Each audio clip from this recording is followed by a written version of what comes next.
Okay, welcome back, everybody. We took a little bit of a break for the past 2 weeks, but we are back, and I'm gonna tell you something. I can almost promise you that the break was worthwhile. We have a lot to talk about. We have a special. I don't want to say the most special guest, because everybody is special. He's up there. But we have a very special guest.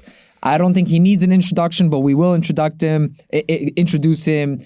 As David Niktalov, Richie Niktalov's older brother, but David Niktalov, community member, father, son, brother, activist, and just a really good person who really cares about the community. And we're going to really get into the nooks and crannies of that because there's really a lot to unpack, and a lot of questions and a lot for us to learn about. But before we do that, everyone watching this probably already knows, but just for you to just introduce yourself in whatever way you feel comfortable. Appreciate it. Good evening to everyone. First of all, I want to thank the rabbi,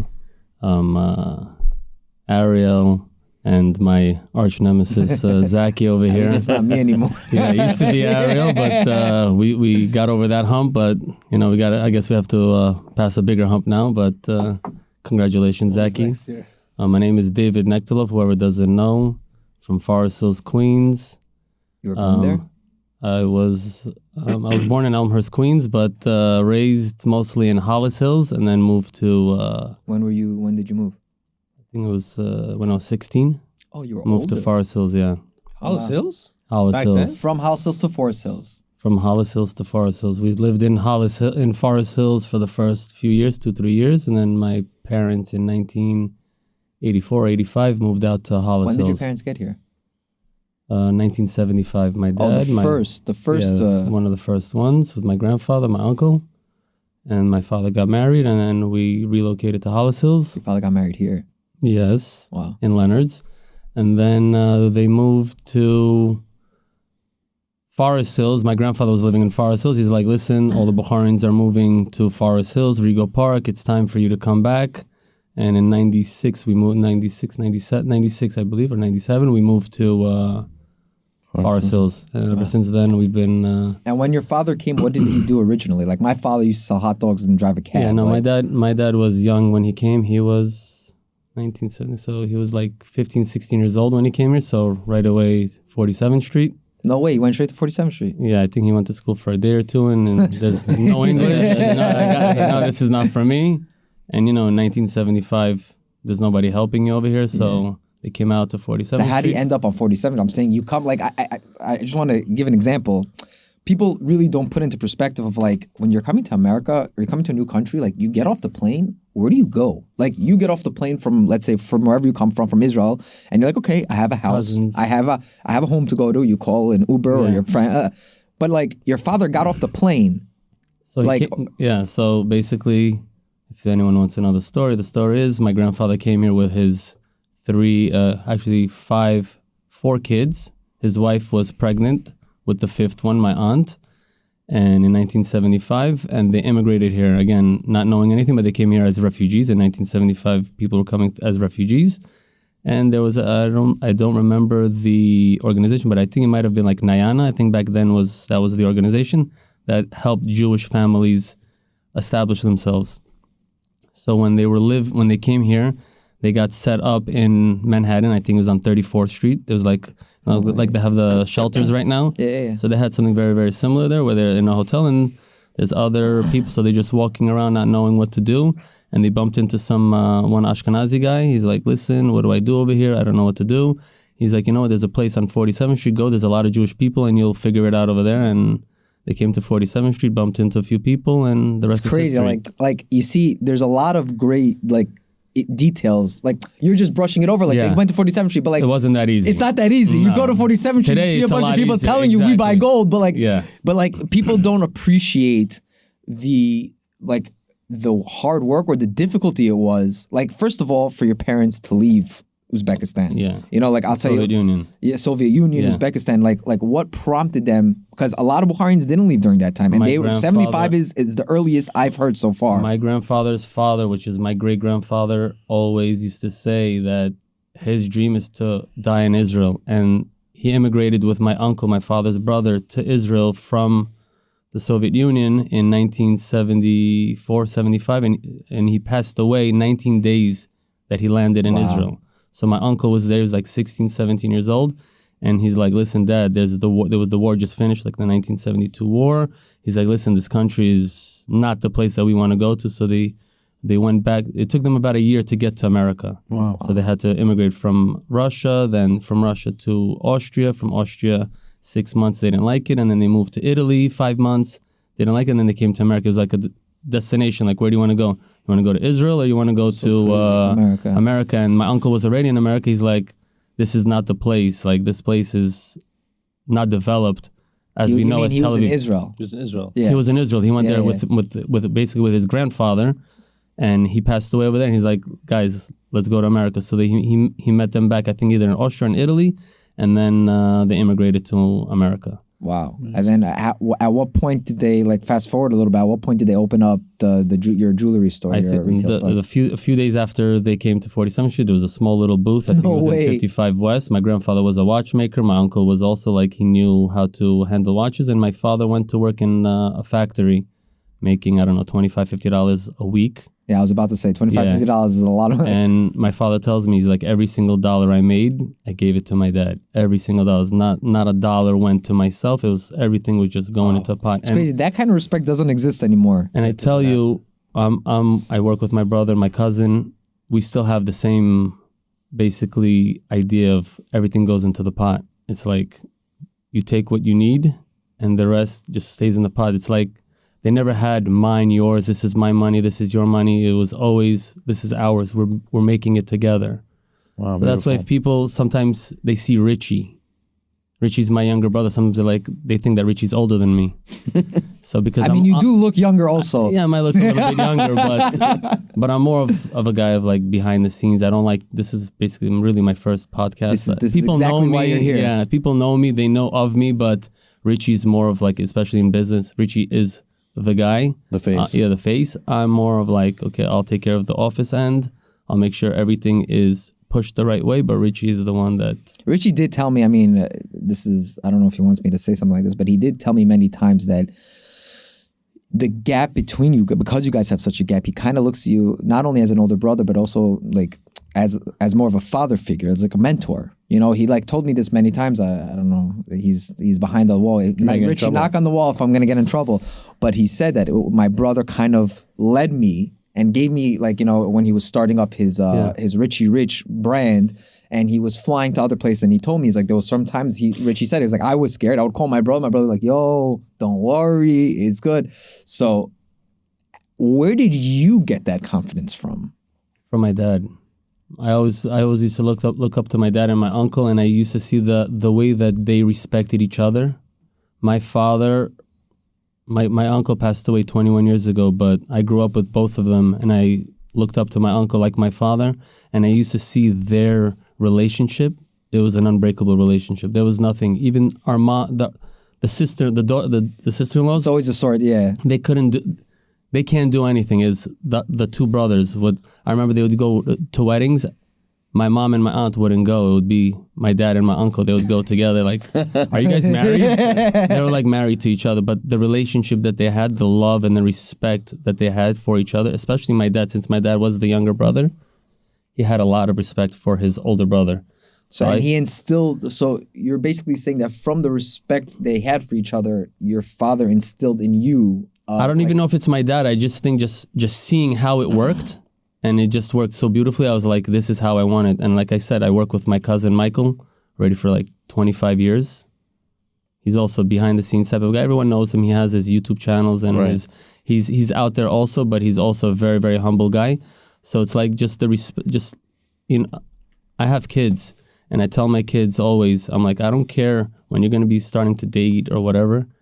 If the guy has derech eretz, this is key. Because if he has derech eretz, he can make money, he can go learn. If he has that respect for that older person, or for even anyone, then you know you're in the right hands. So I saw my father has the most respect for all his siblings, his parents, his dad. His mom passed away when he was a young kid. So we don't know my grandmother. My grandmother passed away 53 years ago. But when we go to the yortzeit, to the yeshvo, all the kids, grandkids, great grandkids, they cry as if like they lost their grandmother that just passed away because of our parents. This is what they instilled in us. Your father really bridged that gap. My grandfather, my grandfather's the one that made, and he's around today.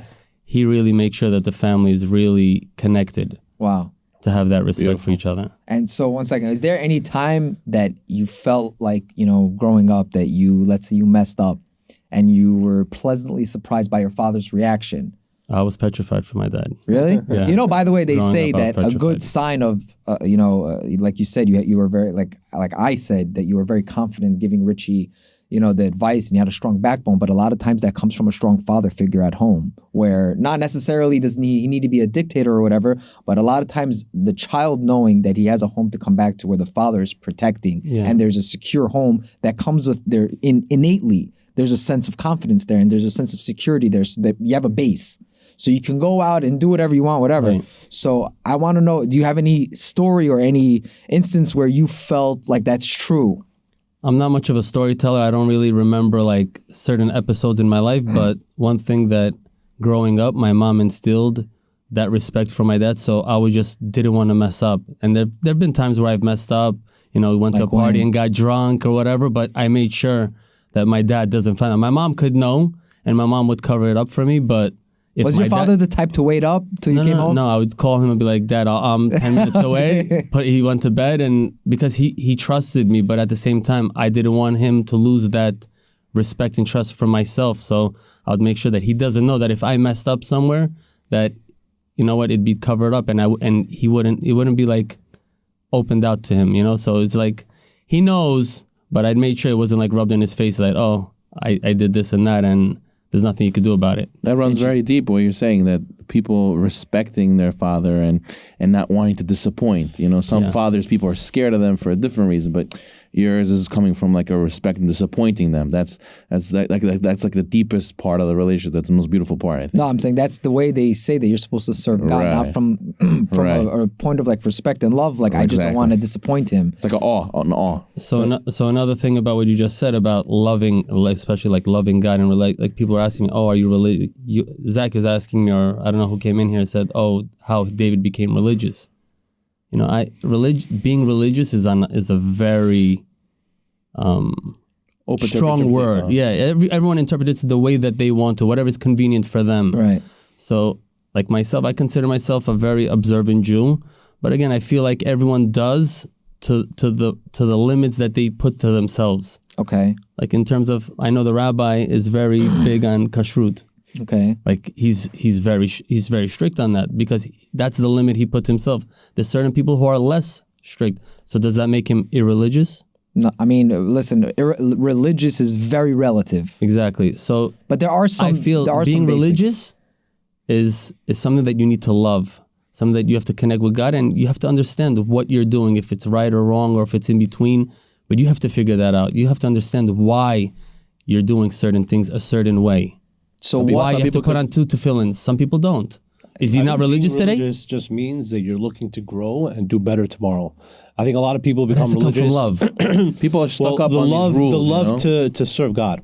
Exactly. I think a lot of people become religious, wear a white shirt, whatever, however you want to sauce it up. What sparked your journey to become more observant? So I tell you, already getting to the age of getting married, I was traditional family. We were What age did you get married? I got married 24. I started dating my wife at 23. Nice. She was 17. I was friends with her brother. I still am. Okay. Baruch Elazarov. Yeah. Shout out to him. And he and a few people like hooked me up with her, but she's a Shavach girl, honestly, that's very girl, nice. Very religious. It's a big compliment for a brother to set his friend up with his sister, by the way, because a lot of times that's not the case. Yeah, so he did that. And again, I wasn't religious. I was traditional, like a lot of Bukharians feel like they're traditional, okay? But I knew when we moved to Forest Hills, I moved in 97. I got married in 06. I started dating my wife in 05. So I saw the Bukharan community already like growing up. I didn't know that I was Bukharan. Like today, you can go around and say I'm Bukharan, and people know what you are. I went to Ashkenazi schools. I was the only. What schools did you go to? So elementary, I went to Henk Elementary, and then Dov Revel, if anyone knows Dov Revel, that's right now the Benos Malka. Benos Malka school. And then when they closed down, I went to Salman Shakhtar for a year. And I ran away from there. I saw two girls putting on tefillin after coming from Dov Revel, which is black hat, white shirt, and I'm like, oh my goodness, this is not. It's great. One second. I just want to. But they changed. I got to give it. No. But I want to point something out that's you just brushed over. What year was this when you went to what was it? Henk? Henk. So kindergarten, first and second. So what is it? 5, 6, 7 years old. What year? Kindergarten? 1970, 80. No, 19. So 86, 87, 88. So, one second. What prompted? Now, a lot of Bukharians come. Yeah, we didn't go to public school. That's what I'm saying. Yeah. That's what I'm getting at. That's what I'm getting at. Happened? That's what I'm getting at. Like, I remember I was talking to Rabbi Meirov one time, and I said this on the podcast before, where he said 80% of Bukharians are not in yeshiva today.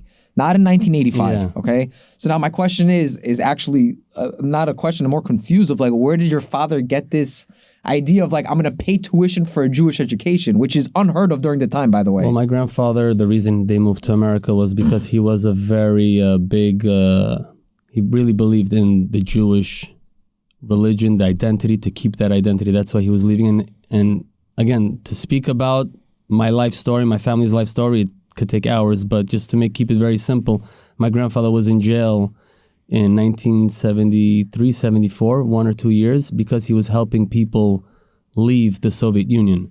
So he was very big on that. That was like he was trying to leave since 1970. It took him a long time to actually be able to get out. Wow. But that was something that so they knew they're coming to America. What's the reason I'm coming here is to keep my identity. And just to say something a little bit maybe funny, my first language was Russian. I went to school and I didn't speak any English because my mom was from Israel. My father got married, went to Israel, got married, brought her back to America. So my mom spoke zero English, spoke only Bukharian and Russian. So the only language that we spoke at home was Russian. Wow. So my parents tried to put me into YCQ.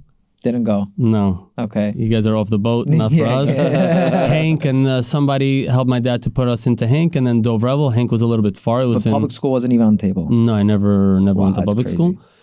And then I went to Salman Shakhtar for a year, I think right before my bar mitzvah, and I knew this place was not for me. And then I went to Ezra Academy after that. Ezra Academy kind of gave me that spark of really loving Judaism. Again, we weren't such a religious family. Again, we did the Kiddush, we did the Shabbats, we did the holidays, all that is beautiful. But my father, again, from Soviet Union, he had zero education, and I'm sure your father-in-law and everyone from that generation, they didn't have that. They didn't have that. They didn't have the knowledge. It's not to their fault. So when it was already time for me to get married, I understood that for my kids' future, for the future of the Jewish identity, the Jewish religion, the only way to keep it in America was if I become more observant. Again, I'm not going to keep the word religious. Again, I keep Shabbat. You're scared of the word religious because it's a very, very. You're scared of labels. It's a high standard. It's a high standard. Like, I feel if you're religious, it's like you got to keep it 100. It's not. It's not so pick I and don't agree choose. with that. It's not all or nothing. He's saying you can't say you're religious and then have a hiccup here and have a mess up there. No, but that's exactly what I'm saying. No, but I'm saying like you present yourself a certain way, and then you're situation not. comes And then up. it's like, okay. Situation comes up, and you're not acting like a religious person is supposed to be. So look, what are you? What's with you? Okay, so So in I'll business, answer. let's in business. Right, you shake a right. woman's hand. Right. Okay, I try not to, but 1 second. But I'll tell you like this. He doesn't. Let's go back. Let's rewind. Okay, let's rewind a little bit. Was Yehuda, Yaakov's son, was he considered a righteous person? Yaakov Avinu's son. I'm sorry. Yaakov Avinu's son. Yeah. Avinu's son. Yeah. Was he considered a righteous person, a 100%. tzaddik, a religious person? But he slept with a prostitute. Okay, so exactly. So that's why to label But something we still- religious, it's like, is it Beit Yosef or it's not? So that's 1 second. I would just saying want to it's say black and white. it's not all or nothing. A person So that's can why be growing. I label myself observant. Okay, but it's just a fancy way of saying that I'm growing. Yeah. But 'Cause there's- but I would say, meaning from an outside I perspective, think our rabbis are religious. They but they live to a certain. they also make mistakes. No, mistakes is something else, but not doing it because it's not convenient for you is different. Okay, fine. Mistakes everybody makes. Okay. I misunderstood. A rabbi can scream at his wife. I'm sure it happens. You want to tell me a rabbi never screamed at his wife? Is it a mistake?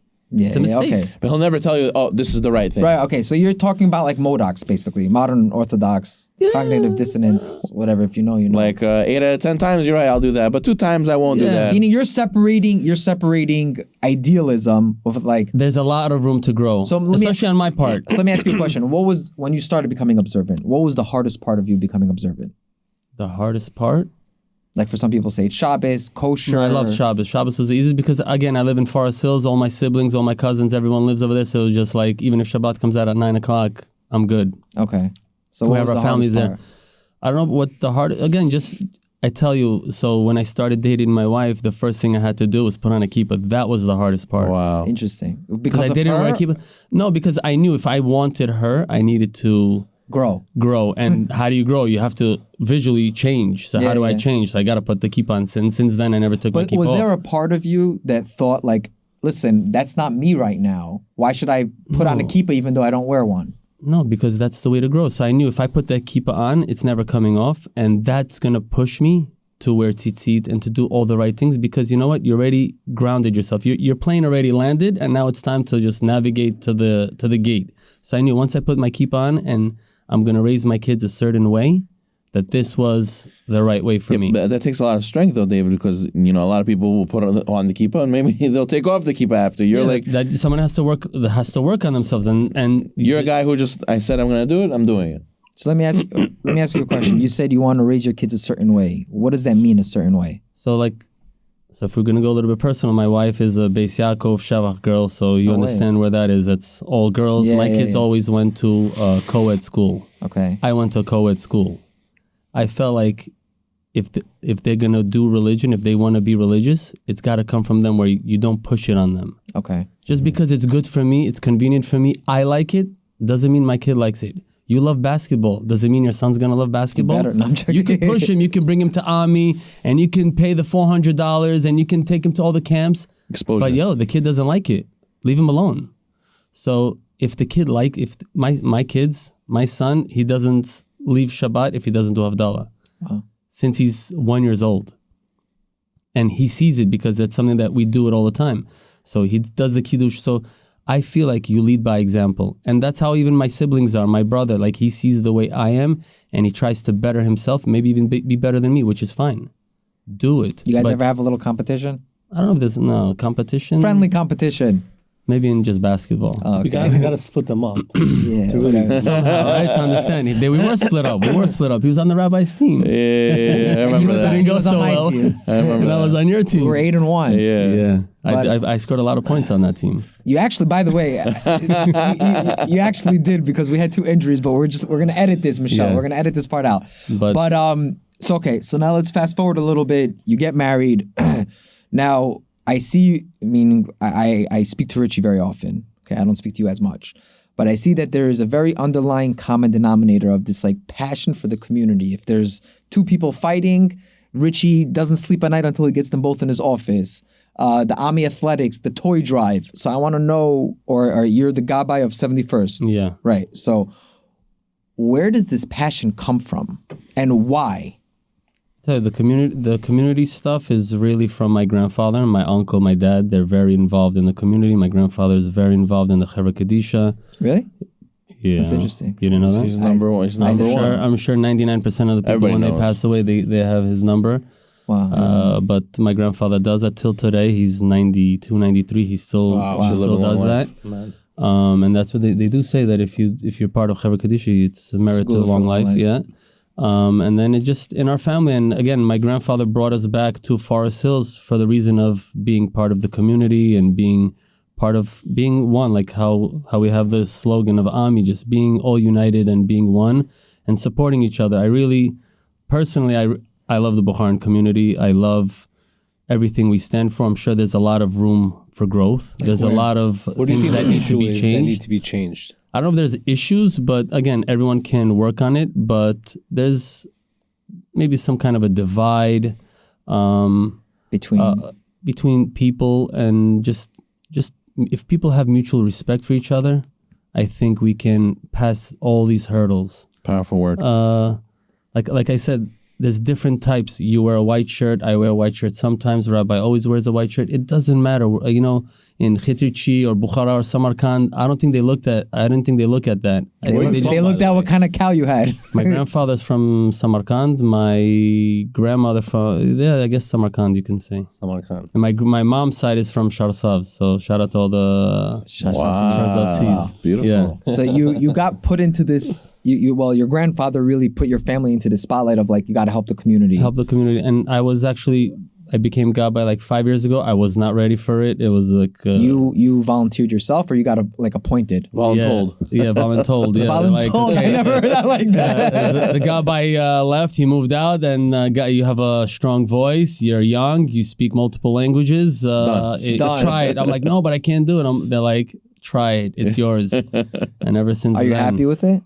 I love it. You love it because I'm a salesman, so it's like it just gives me a high just to see over there, and then people outbidding each other. Just it's a kaif. But so let me ask you a question. So you said that there's this a problem of mutual respect. So now, okay, there's a problem of mutual respect. So first of all, I want to just spitball this wordplay with you. I'm going to ask you a question, and you're going to have to answer me in 3 seconds or less. I'm going to tell you a word, and you're just going to tell me an association that it comes with it. If I tell you the word Bukharian, what's the first word that comes to your head? Culture. Okay, what do you mean by that? Just the identity, the Bukharian identity, I think is just very, very strong, and we can really push it forward if we're united.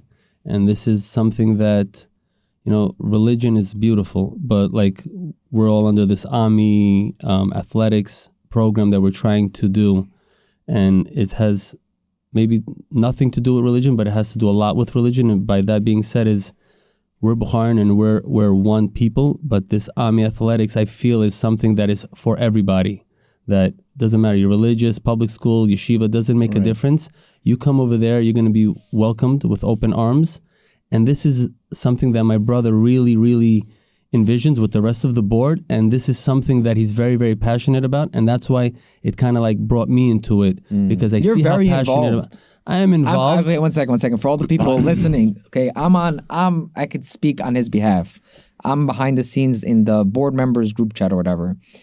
I'll just say a small story. I'm sorry to cut you off, but I'm going to say a small story about David when we were negotiating the rent for the gym. Not many people know this story. I wasn't even there, but I know the story, that it wasn't really something materialized until you walked in late to the meeting with the landlord, right, with Ruven Yusupov, and then he gave you a special seat, and then it got quickly accelerated from there, and then we got a gym.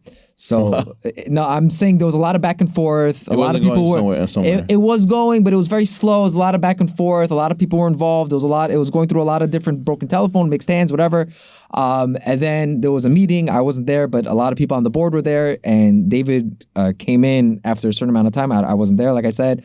Ruven pulled him up a chair, and the lease got signed shortly thereafter. Wow. So just a big, Hakar Satov to David for really, when we were all discussing the semantics, the details of like, okay, where are we going to play? How are we going to play? What are we going to do? There was this kind of like older brother, and it's funny, I'm speaking on Richie's behalf, but on my behalf also, and my brother said this also, there was this older brother feeling of like, like when don't worry about it, just go, we'll figure it out. Just go, we'll figure it out. Like, but what do you mean we're acquiring crazy amount of debt? We don't have $1 to show. Don't worry, we're going to figure it out. Yeah. So, I mean, it plays on that confidence, and it plays on that passion to really just drive forward. Now, my question is, you said that you keep mentioning that there's divide, right? You mentioned a few times that there's divide and a lack of mutual respect. So what do you think changed in the Bukharian community when we were in the Soviet Union to where we are now today in America?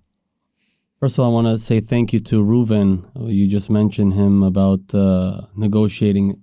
That has to do with mutual respect. That second that I came into the room was mutual respect that he had for my family.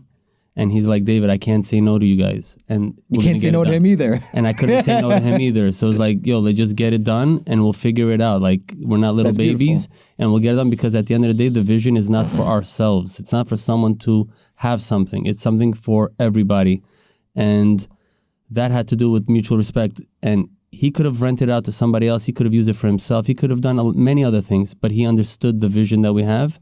And Bezrat Hashem, we're going to be able to acquire something that is going to be all of ours and that the community really, really needs. This is something that we've been talking about already for almost a year. Richie hopefully will be on the podcast shortly, and he'll unveil something very, very special. But this is something... Can we get the wee? Confetti. Breaking news. But this is something... You just spilled the beans, man. It's no beans. This is something that everyone knows we're working on for long overdue. Something. Yeah, this is something that should have been done years ago. Okay, I don't know what I'm allowed to say, but maybe you can say something. I can't say either. You got to give a teaser. You got to give a teaser. That was a teaser. No. You got to give the real teaser. Listen, I was only supposed to be on this podcast after we won the championship, so I already gave you something a few weeks early. So Zachy's going to take my spot when he's going to be there. But we'll get there. Zachy, we'll get there. So our community has a lot to improve on, but I'm sure with the right guidance, with the right leadership, we have the rabbi, which is also my neighbor, somebody I'm his neighbor. That my brother-in-laws really look up to and have a very special bond with him. And, if we have more people like himself, we can bring everyone closer. He was mentioning something, just to chime in, about open arms. I feel like this Ami thing that we have going on, hopefully will spread to the whole community, and everybody will have this approach with each other of this open arms thing, like he was saying, because why do people not have mutual respect? Because they're putting themselves first before the other person. And they're saying, I have to win and I have to gain, and you get the leftovers, And this idea of having open arms and realizing there's no me and you, it's us. Like how he's mentioning how he's doing his business, it's not me and my cousin, me and my brother, it's us, it's what we're one, So that, and when we have that feeling of Am Yisrael and Jewish people, especially within the Bukharan community, Bukharan people, we're all one. So if you have, I have, what's the difference already? We're all one at the end of the day. We're doing it for each other. Exactly. It's funny because that's exactly what Ariel Yisraelov said. Right. He said and when he was on the podcast, he said he's coming from Brooklyn. He felt like an outsider. He thought he was going to come in. He's going to see a bunch of Queens Bukharan kids like, yo, what are you doing here? Back off. And then he came in and everyone's like, yo, what's up, man? Like, pull up a chair. Come, let's ball. Yeah. So what is it? We're finishing up our second season. Personally, I see the teams, the attitude has changed also. If you see the way that it was. In what way? From seasons before, just their approach of during the game, after the game, before the game, the mutual respect that everyone has for each other. 90% of the guys know each other. And if they don't know each other, they get to know each other within the next week or two.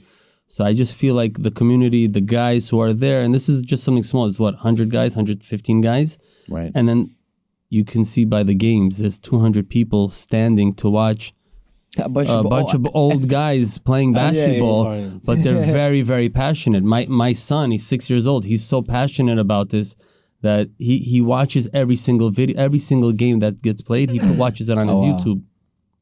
So that's how the views are so high. That is. He's subscribed, but I think there's a lot of things that back to your question. When we all were in the Soviet Union, Bukhara, Uzbekistan, whatever, we were all the same pretty much. And even if we weren't the same, we were the same. Even if we didn't have it, but we helped. I'm sure everyone lived under one roof. Yes. Back then, the grandfather, and then he had his 3 Kalins, and they all lived in the same house. The cousins were really like brothers. Yes. The cousins were sisters.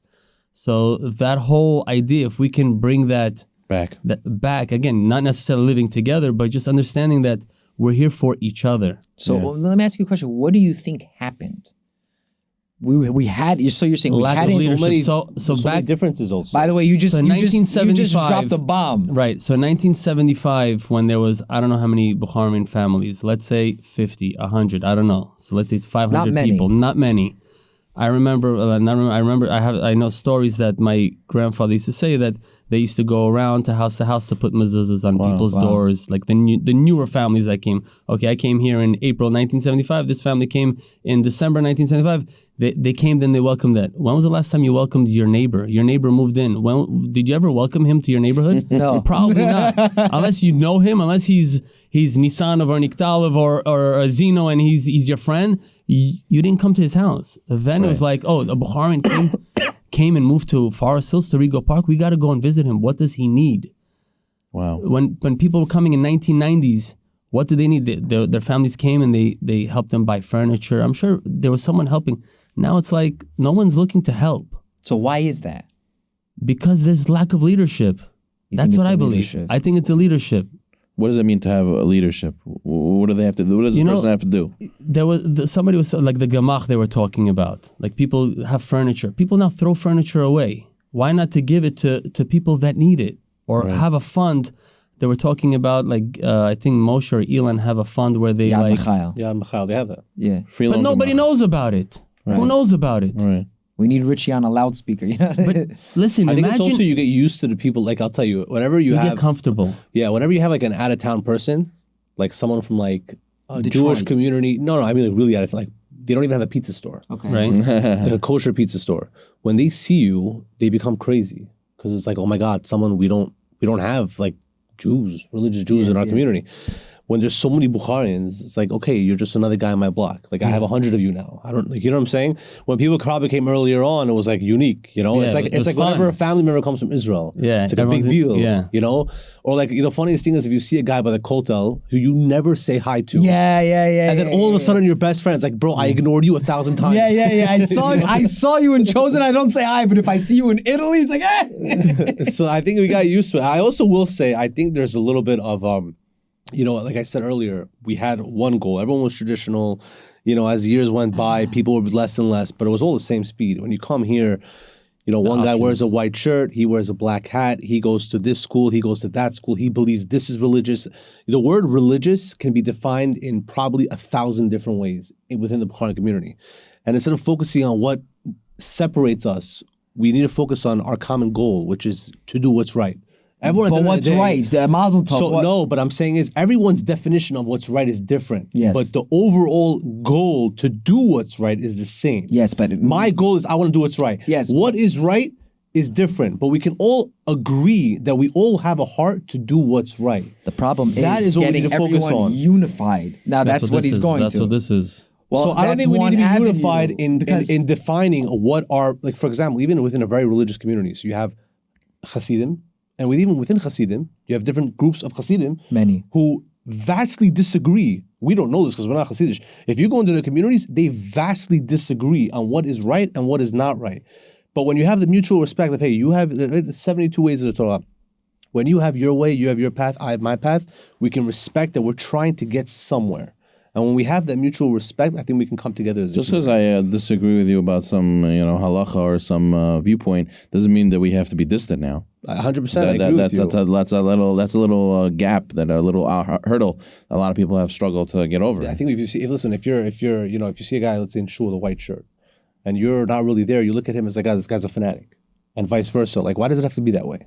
Right. The know what I labels, mean? the judgment, Exactly. the labels. Like, He's still a judgment human being. labels. He's still a human being. But that Everyone's- a lot of times judgment comes from a lack of self-esteem, which I think, listen, Projection. I personally think mental health is a very swept under the rug problem in our community. That the leadership should be talking about more. Whatever your leadership is, your grandfather, your rabbi, your spouse, whatever it is, your father. But that comes from a, like you said, derech eretz, right? Someone you want for your daughter. It basically comes down to someone who just has a healthy self-esteem, who has a healthy self-worth, who has a backbone, who grew up in a healthy home or whatever, who understands mental health. And that's what I feel like. There is a problem in the community for that. That's my own opinion. But that's always been a problem. And it's always swept under the rug self-esteem has because been an issue for a million years or whatever since the world was created. Our community always has Yeah, this but issue. 1 second. It comes out in different ways. Right. Like low self-esteem Symptoms, can different come out. symptoms. Different symptoms, right. A low self-esteem can come out in a guy who overworks and overachieves to prove his self-worth, and a low self-esteem can come out in a guy who's like, never mind, I won't be able to do it anyway, I'm just gonna stay home. Right? It comes out in different ways. So now coming back to our community is like, okay, we hadn't, like, I love that you said culture, because I always said that we had an identity crisis, right? A lot of Bukharians came, and like a lot of times they have the earrings. I remember, in my circles, a lot of guys had the ice pick and the earrings, and they, listen to, certain type of music or whatever it is. Like, okay, where did that come from? Like, why when a Bukharian Why are role trying to models get rappers? accepted in the community circles, into the circles that they're in. So it's either public school or in the neighborhoods that they live in. It's because we didn't have a strong backbone at home for the majority speaking, right? We didn't look at our parents in America as like, wow, we want to carry on that tradition. A lot of Bukharians kind of went away from that of like, I want to distance myself from that. Right, so that's I think that and it comes also from a self-esteem. So also our tradition was destroyed. That's something that people don't talk about. You see, Syrians came here in the 20s. Bring back I agree with you, but our grandfathers, your grandfather, your great grandfather, these guys were religious people. Yeah, I'm saying it's very rare, very values. rare. No, I'm saying they were. If you go to the 50s, the 40s, these people were very religious people. You look at the scripts. Bukharians were very, very strong, religious, great foundation, great traditions, and it kind of got destroyed by the Soviet Union. Syrians came in the 20s. They came with rabbis, they came with sfarim, they came with teachers, rebbeim, everything. Ashkenazim came here, the same thing.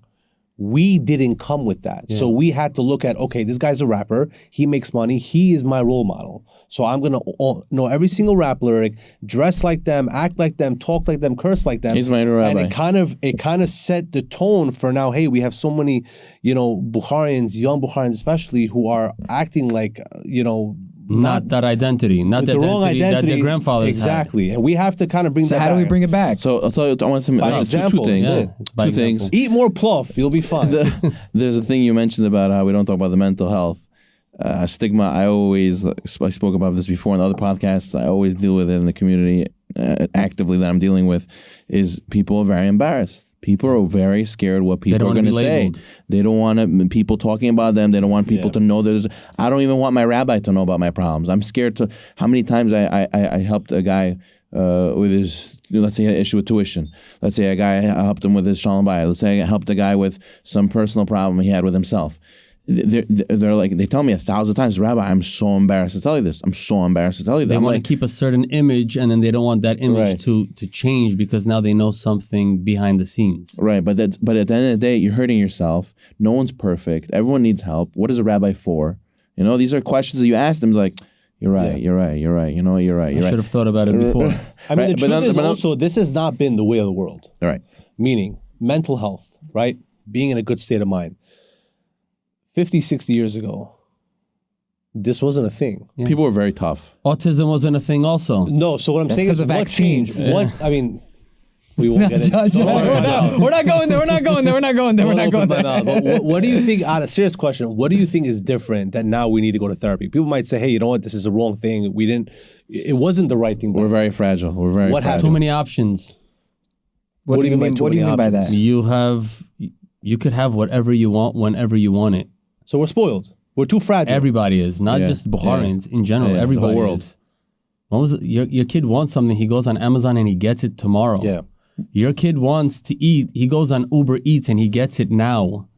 If I wanted a burger, I had to be on my best behavior for the whole week for my parents to take me somewhere. Right. Oh, yeah. Now it's like, okay, don't take me. I'll stay home. You go out, I'll order in. Wow. So do you believe... It made it so simple. That's one of the reasons why strong dads make a difference in self-esteem. Yeah. They make sure their kids aren't spoiled. But the second thing I wanted to tap into was going back to this bigger question we were dealing with the leadership. What does exactly that mean, the leadership? I just want to chime in with this one thing, how I think if we get, like, let's say, Rav Yosef, alav shalom, right? Everyone would agree with whatever he says. Right. If he comes into the room and you bring all the Bukharian rabbis and all the community leaders and he says, this is the way, I guarantee you, 99.9% of the people are going to say, wow, but why is that? But if it's someone else, if it's a Rabbi Zeno coming and saying, he's a young rabbi, he still doesn't know our community, he's still fresh. What do you mean he's fresh? So I'll tell you. Why is that though? Why is that? He didn't happen overnight. Okay, if you read his biography, you'll see that it was gained respect. He connected to a lot of different people. He was like wore many hats. There was 1 million people in his levaya. A lot of not religious people came to his levaya. How is that? I was there. How is that? Is because he connected to every single type of person. He would give a lecture. He wouldn't say high level stuff and only cater to his crowd. You know, he would say stories and he would say interesting things and to get everybody involved. You know, he was that type of person. We need in our community leaders who are like that, who don't cater to one person, rather speak to everyone, you know, and can connect to every single person. And that's what Ami does. Ami brings everybody to, no matter who you are, what you are, it speaks to you. Basketball speaks to everybody. We need Sports leaders. speaks to everybody, yeah. We need. And we could disagree on a lot of things. Yeah, but We do. at the end of the day, we get together. I though. disagreed with him today. We need leaders. We need leaders who connect everybody and make Torah available, and you know, make culture and make our community speak to everybody. Because right now, why should I buy in? I got asked, why should I buy into this, to Ami? Why should I buy into the Bukhari community? Why should I stay here? Why should I invest here? Why should I pay for a 20-footer and pay $2 million or whatever Outdated. it is? Yeah. Why should I buy in? So we need to give them that taste. And you need leaders who know how to give that taste to everybody. It's getting there. So let me ask you a question, David, before we get to the basketball segment. He doesn't Right. want to talk about basketball. Yeah. We're gonna get there, but He doesn't want to talk about just it. one final question. Okay, it's a loaded question, as they say. There's hopefully gonna be a lot of people watching this, holding their phone on YouTube, whatever it is. They're gonna be listening very intently. If you were to give them one message, okay, right now they're all listening. You have their attention, 100% of their attention. What's one message you would give from, meaning not as a generic? I want it to come from David Niktalov. Well, you put me on the spot. I really wasn't. Again, I'm not a motivational speaker. I have a few friends that are, but one advice type of a thing. Anything you want to say, any message Message. Wow. to everyone listening. Yes, I'm putting you on the spot. Put me on the spot. I gotta think on this one. This is like, this is for community wise or just. Whatever you want to say. This is Listen, completely. we spoke a lot about the community and what the community needs and just what this podcast is really about. The one thing that I would want the guys, the young girls, whoever, the parents that are listening is how Ariel, you just said about the mental health, you know, and Zach has been saying it about having a strong father figure. You know, we were speaking about it before the cameras were rolling, and we were talking about some of the issues that our community goes through. And it's one of them is divorce. And maybe one day we'll get into that topic. But all that, the unhealthy homes, the disrespect amongst the community, if we just put all our egos aside in business, in basketball, in life, Marriage. in community, in marriage, and we really, you know what, take one step back and be like, you know what, I have an opportunity to go to a business meeting, but you know what, my son has a play. And I used to be a father that used to be like to my wife, I can't come. I got work to go. And now I'm 43 years old and I'm like, yo, I miss my kid's play. Wow. I can never get that back. Right. Who knows? No one's guaranteed tomorrow you're going to be 50, 60. You don't know when your last day is. So make that day count where tomorrow when you're speaking to your kid, when you're speaking to your spouse, when you're speaking to your friend, that, you know what, you were there to help them and to really listen to them and to understand what their needs are. Everyone has needs. Everyone needs someone to help them. They might be looking up to you. They might be scared to ask you, but be there for that person, for that moment, for whoever it is. And they always say, tzedakah starts from the home. You know, give that time. And I'm speaking from myself. I missed a lot of opportunities with my kids growing up. Now my kids are 18, 17. I'm like, what? I see. I see it bothers you. I'm part of the next stage in my life already. Like the babysitting part is done. Now it's the next stage, but I can't get that back. So if we understand that, you know what, we really have priorities, and you guys are young, you guys are still in your 30s, early 30s, and you guys have a lot going for yourselves. Don't let that all pass you by, and you'll be like, wait, where was I? But I'm saying so, but it's hard because we're also trying to, in that rat race of like, I got to make money, I want to be established. So what would you say to that? Plan your priorities. Figure it out. Understand what comes first in life, and everything else will fall into place. And what if a person says, my parnasa comes first? I was that guy, and then I put that aside And you know doesn't what? Overlap though. It doesn't overlap. You don't have to work at 11 o'clock at night. Like, you don't have to be on your phone. I used to work. You could do it later. I used to work Sundays for 20 years. I missed all my kids' friends' birthdays and all that. My wife used to send me videos. Look, Bensie's here. Oh, look, Ariel is here, and I'm like, okay, great. You know, like. Do you regret teasing. it? Of course, I regret it because these are moments that I had with my kids, and I'm the type of guy right now. Like when I'm doing l'chaim with my friends, the one speech that I say to everyone: live in the moment, enjoy this moment, because this moment today that we have right now, 4 of us, we're never bringing this back. The conversations that we had, the heart-to-heart that we have right now, you're gonna try to recreate it. It won't happen. The next podcast that if I get back onto this, we won't have this conversation. We'll have something else. We'll think of something else. We'll feel something else. Right. These moments are not coming back. So this is something that's small right now, but again, you go home and you have your kids, and your kids are asking you a question, like, oh, ask me later, ask me later. When is later? When is later? And I Honestly, When that is just later? punched I me in the love that chest. line. When is when later? is When is later? later? When is later? When it When comes is from the later? heart, it goes in the heart. Yeah. That just punched me in the chest. true. Whoever's So again, watching this, you take guys your are 30, finger 32, and rewind 33. and We're watch it Supposed to be again. one sentence and it turned into Yeah. Whoever's listen. watching this, rewind and watch it again. On loop. I think you've just successfully outdid Ari's quantum physics. I don't think I ever took physics. What he talks about, we just nod and He's go amazing. on with. Okay. As a mental analyst. With that, The Army semifinals. Yeah, wow, what a Wow. week.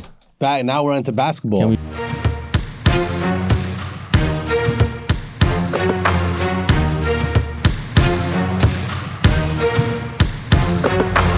Can we just fast forward that part? There's definitely I've a been lot- trying to fast forward since my loss. It doesn't work.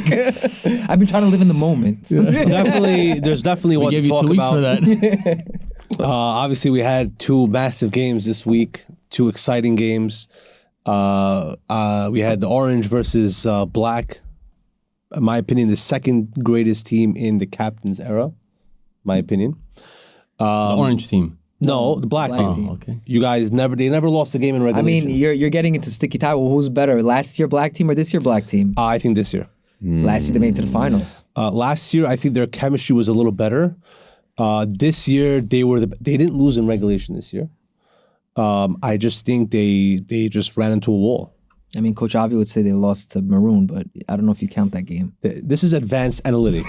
So, Coach Avi, you wanna just look at the stat Listen, sheet I'm gonna and tell say you what like you want. this. It doesn't work. When Jason is pulling up behind half court, it's very hard to lose in regulation. I don't know how you guys Yeah. pulled it off. But I whatever. prepped my team and I told them, listen, no matter what happens, there's gonna be moments where you feel like you want to give up, and there's gonna be moments where this guy is gonna do stupid things and score, and it's just backbreaking, and there's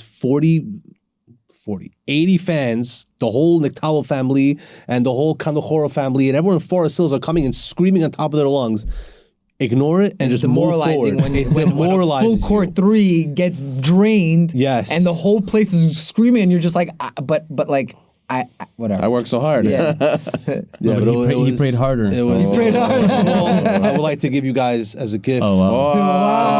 Wow. Yo, that's Wow, he had it in yo, his it's pocket for warm, an bro. hour. Why is it warm? This whole season, we didn't lack any Out of- vitamin C. Out of it's healthy, but out of respect to David, I know this brings a lot of trauma to you, so I'm going to hold this over here. Appreciate it. No, I'm joking. No, I don't care about your trauma. Enjoy. But listen, it was a great game. Would you say that you outplayed them or they lost to themselves? So I'm going to say this, especially to all the young guys in this league, a very important message that I personally learned with my numerous years in this league. I won the first championship 13 years ago. In the black and white days. This is Before color. You didn't have TVs then. Right. when I used to weigh 170. This is a way back when. And ever since then, I went to yeshiva. I stepped out for like 8 years or whatever it was, 7 years. But I always wanted to win again. And whatever, I went to the finals one year, got injured, destroyed my ankle. Next year, I had COVID. I missed a game. Next year, I had another. I was sick. My whole team was not out. your Whatever. life story. No, but what I'm saying is, I learned the hard way. And I've seen through different scenarios. If God wants you to win, you're gonna win. And if He doesn't want you to win, no matter what you do, you're not gonna win. God spoke to me in a dream. He said you're not winning. Coach Avi's I don't waiting know for what the he- source. I don't You know. had that Hail Mary. You knew you were having that Hail Mary in your pocket. I'll be honest with you. In the entire gym, the one person who doubted that shot going in the most was me. the one to the whole go-ahead shot. I shot that ball, and I It was a bank shot, right? No, I was on the side, but I saw it wasn't straight. I'm like, that's hitting back rim and that's out. I got nervous because it was a big shot. And then all of a sudden it just goes in. I'm like, how did that go in? I still don't know how it went in. I don't know how it went in. It was not a good form. The ball didn't come out right. I didn't think it was going in. And it went in. And honestly, like it comes down to Hashem wanted us to win, no matter what you guys would have done, no matter what we'd have done. And as a competitor, I hate to say that, but I think that's the bottom line. Wow. You're gonna see, bro. Everyone on teal and orange. This shop is gonna be. let me tell you one time. I was 12 years old, and they were giving away in a Chinese auction a gas grill, and I love food. I dove in so hard that Shabbat, and I won. Wow. I prayed so hard, and ever since then, I realized you just gotta pray. Gotta pray. Wow. But the reality is, Black, I think, is the better team still. I think you guys are the best. I will say also, I think we came out a little hungrier. I think so. I think Black looked a little bit like we have us in the bag. Yes. They beat Green. Exactly. You know, Yes, you gave them so much We had our championship trauma. already. Yeah. We You already gave them had our so championship. much trauma that when they overcame that, it was just like, we got this. Like now we're healthy, you know. And honestly, I fear the same thing. My team is like a little bit like, we got this, and I'm like, yo guys, calm down. Listen, We beat Black, but we got to slow it down a little bit. that's how we felt in the regular season. We beat Black, Black beat two defending champions.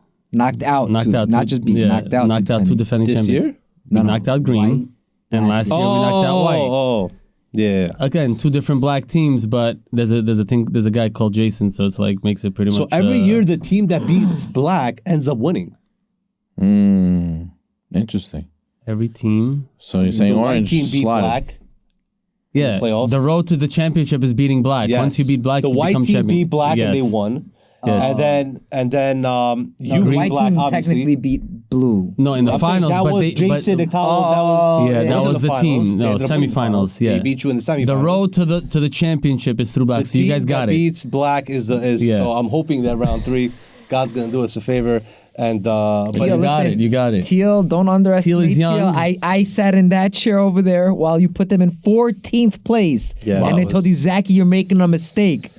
And I stood up for them. All the Teal players, I stood up for you while he put you in 14th. I said, you're making a mistake. And here we are in the finals. But I'm going to tell you one thing. That's the beauty of this league. You know, sometimes people get into, there should be like a best of 3, you know what? It's all about chemistry. And any given Sunday, like they say in football, any team can win. Yeah. yeah. The 14th team, they've won 2 games, right? Let's say. Who's to say that they can't win their 3rd game and be in a playoff game? You know what I mean? So it's like, Were you so they could surprised win. that Teal beat Light Blue? No. You thought they would win? Teal is dogs. I think everybody knew they were gonna win. No, that's not true. Yochanan, Really? bro, Yohananov went off. I know bro. he went off. I wanted He went light off. blue to win because Control. I want to pick up some of the teal guys on my team. But They're such a humble team. I listen. can I tell you, I want in the scrimmage before the last season, Daniel Mordechai, right? That's his name. Yeah. Yeah. Was playing, and I'm sitting with Jason. I'm like, Jason, that's our guy. I come to him. He's mid game. I'm like, come over here. What's your name? He's like, Daniel Mordechai. I'm like, okay, take a seat. He's like, nah, I gotta play. I'm like, you're done. Take a seat. No one's watching you play. And then in the draft, I'm like, oh damn, like they took him from me. Wow. But he when I was watching him play, that guy has a motor. He doesn't get good. tired. He runs. And he can accelerate and stop on the dime. It's like I saw his layups against light blue. He was doing crazy things. He's very athletic and he Can we, runs. one second, small. can we address the trade of the season? Which one? Yuri Koptiev for I think it benefited both teams. Yuri Koptiev had a great semis also. He did. He What did. was have the a trade? great- What was the trade? Yuri Yuri Koptiev for for Alex Alex. Katanov. But again, it's all about Wow. chemistry. It's all about the guys. We had our guys. It was just more fun. And Alex is playing beautifully and he's flourishing. And he wouldn't have that role on our team. Yeah. Last season, I came and I was like to the team, I'm like, guys, I'm starting and I'm playing 30 minutes. I don't care. And then when Yuri came, out of respect to Yuri, Rob, I was like, you know what? Here you go. And I was playing, I don't know, 5 minutes a game, 10 minutes. But my Back thing to was purple team. my thing was I want to play 20, 30 minutes. My kids come to watch me play. If I'm going to pull them out from bed if they want to come and I'm sitting on the bench, it's not a good feeling, not a fun time for them because then my son's like, but you didn't even play. I'm like, oh, sorry. But that was my role going into the season. I was like, I don't care if I don't win. If I can have my same team for the next 20 years and I play with my same guys, I'm happy. Same guys, meaning this season or from last season? Who cares? Doesn't matter. Yeah, honestly, I agree with that. I would love. I would love to run it because you know what? And it's not because of who they are. Just you make a bond. You're in the group chat. You're laughing till 3 a.m. And sometimes my wife's like, "Yo, you're gonna go to bed?" I'm like, "Ah, ah, ah," and I'm laughing in my bed in the group chats, and you just make a nice bond. You go out together. And it's like, it's a shame because then, boom, 6 months later, it's like, oh, you got a new team and you're just out of this one. And when you see them, just dab them up and we should find a way to keep it for 2 but you know seasons. what, Ariel can make a lot of these changes. If you have Yes, captains, Mr. Board member. if anybody Everyone relax. if anyone has an idea of keeping teams longer than one season, message Ariel Nisanov after this podcast comes out and he can make things happen. I didn't have enough power to avoid a forfeit. But anyways, so the final game, obviously, teal versus orange. I will say something before we get to our analysis of this game. Being that I'm Mr. Advanced Analytics, I tend to know what I'm talking about. Advanced, teal number 14. But I will say the following statement. Teal was playing really bad. If it doesn't start with an apology, Hold on we're going to second. fast forward this part. Teal was playing disastrous. And I went to you, Denisano, and I said, listen, I love you. This is what you need to fix. It's got to be fixed. And I said this from the day one of the season. I said, ball movement, you guys are going to have to gel. And they started losing 1-4. They will start at 1-4. And I was right, and I put them at 14. And people are saying, they came over to me, certain guys on the teal team, and they said, listen, you know what, honestly, we know you didn't mean it. We know why you said it. I appreciate it. And obviously they turned the season around. But I will say that I was completely wrong for putting them at 14. I want to hear it. I'm sorry. So this is Ari, you were right. Soft apology. Well, it's not really an apology Ari, because I you think were it right. helped them. I think it helped motivated them. It woke them motivated up. them. I don't care about them. I want to hear that I was right. My They took it in a intention, constructive way. they did, and they're very humble. Honestly, honestly, when they did started go through winning, some turmoil in mid-season. they went through major turmoil. People forget. Yeah, people they don't know forget that. now. People don't Major know. turmoil. Whoever knows. They're in the finals. Like, you were wrong. Well, let's slow. Hindsight is 2020. So, but I will say that I was definitely wrong for putting it at 14. The reason for that is, a team that struggles. Like when Green struggled, I had them like a 9. Right? They were struggling, but I knew that they could turn it around at any given moment. Teal is a bunch of dogs, and I think that I didn't see their potential. I think they should have been at I would say 11 during that time, 11, 12. They were low. They had to fix. And listen, not all teams fix the problems they have. Sometimes they don't have enough time to fix it. Exactly. And honestly, I was very happy for Teal. When I saw them starting to win, I was like, yo, these are like my little babies. I had to babysit over But here. that's youth. Youth wins it. Youth wins it. Veteran wins it. Chemistry the wins it. A Habigal lot over there. of. He's They're very humble guys. They have a lot of rings and on their team. I think that Yuda Nisano, 4 finals in 5 seasons. Yeah, and I was crazy. the one season he didn't make it. I made it. So basically, your dad has a child in every single final in the past 5 years. But I will say this: it was definitely a mistake.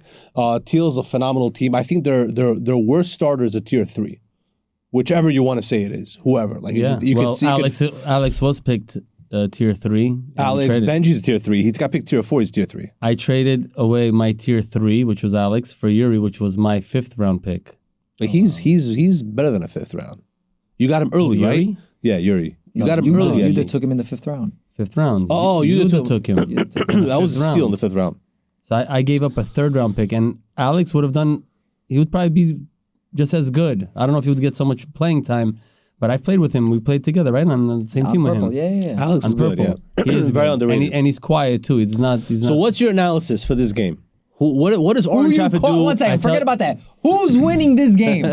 Who do I want to win the game? No. Who's winning? I don't care about what you want. Again, like he said, if he's gonna pray extra hard, so he has a very high advantage. But Who's favored? What's the spread? I think Teal is favored because I think they just have fresh young legs.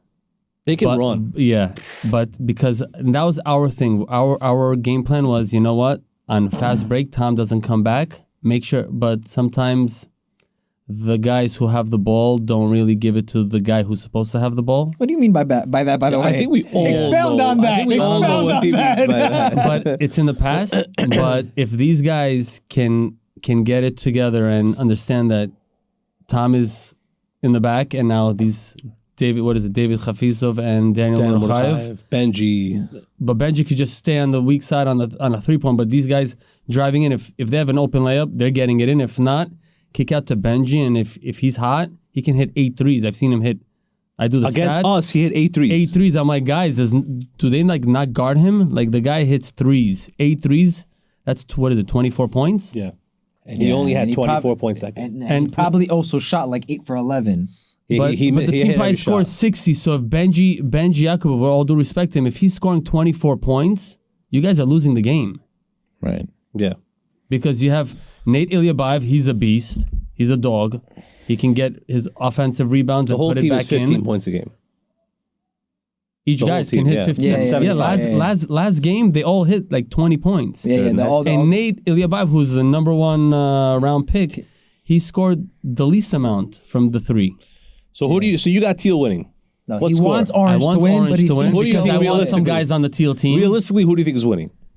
Again, if you play the way you guys played against us, where you guys feed the ball to Tom and Tom can dominate and once you get either Alex or Nate in foul trouble, game is over. So basically, Orange has to just go through Tom. As simple as that. But give it, if he's double teamed, kick out to Gabby. Gabby can drive in, can spot up He had a 3. good game He's also. good. Dude, are you And listening to this? So there's ways to beat every team. There's a way. People think Jason is great, but there's ways to beat him, and you guys did beat us. So there's a way to win a game. You just have Who took Jason that game? So we did a box box and one. Ben which they Coyne did a up very there. good job because you know great what? job. And I would do the same thing because if someone's gonna beat me, let it not be Jason. Let it Yeah. be somebody else. Let David Nektalov beat me. Let Yuri Koptev beat me. Who cares? They shoot 40%. Jason shoots 60% from 40 feet and beyond. Yeah, you guys are ridiculous. Yeah. So Ridiculous. that's what I tell my team. Like, Ridiculous. guys, understand the moment and understand that when it's time to understand who you got to give it to.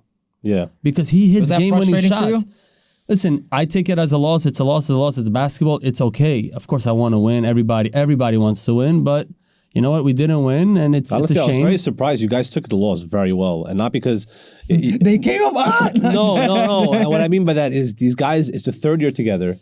This was the No, year. but it's only This was third the year year. together. Is only me, Jason, and Richie. But I'm saying is you had a good team. You guys we've had a good team. You had an the last amazing. 3 seasons, but it just You doesn't. lost one game in the regular season in overtime, and it sucks. Honestly, it sucks. But I tell after you what's game, the it was worst thing just is the laughs buys. and- Like I'm already starting to think, okay, next season be like the top 5 team. Don't be the first. You played one game in the past month. You know. I know that's a problem. because it was a bye, and then we had 2 weeks off. Exactly. It's So you not had good. You know, that was a problem. It's not good. Rabbi, what do you think? Who's winning this game and why? What do they got to do? I think the orange team is winning.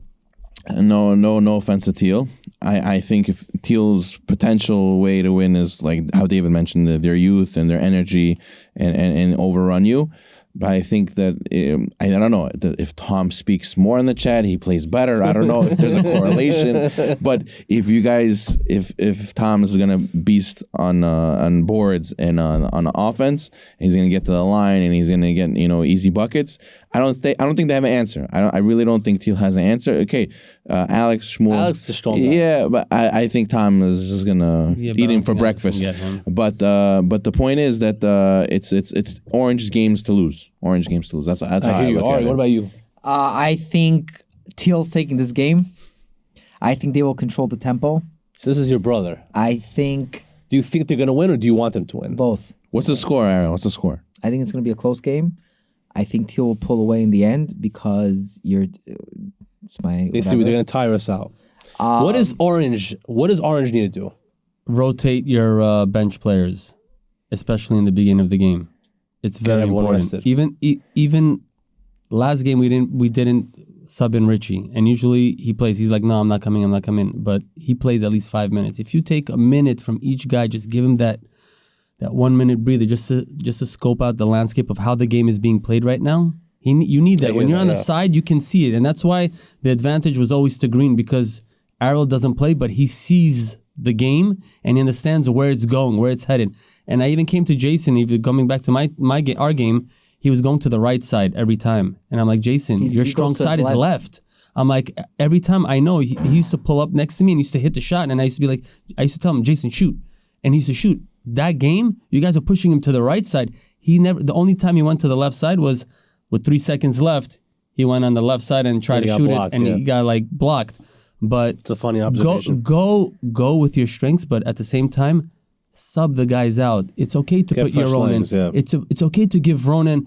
Listen, to play boxing one on Jason and have what's that kid's name? Ben Kuyunov guarding him all game. That's tiring. Yeah. Jason is a horse, and you have Ben Kuyunov guarding him the entire game. Give him that 1 minute, because when the game gets close, you want him to be fresh. You don't want him to be gassed out. Yeah. And these young guys, got to rotate your players. Hafizov and Mordechai, these guys are gonna run all game. Rabbi, what's the secret to beat Teal? You beat them. Yeah, I was gonna say that. It was surprising. slowed them down. Tough. It was just toughness. Wow. Big guys, big guys are good on them. All Best right, of luck guys, to you everyone. heard it here. Best of luck. We'll see you soon. Chazak Baruch. Thank you very much.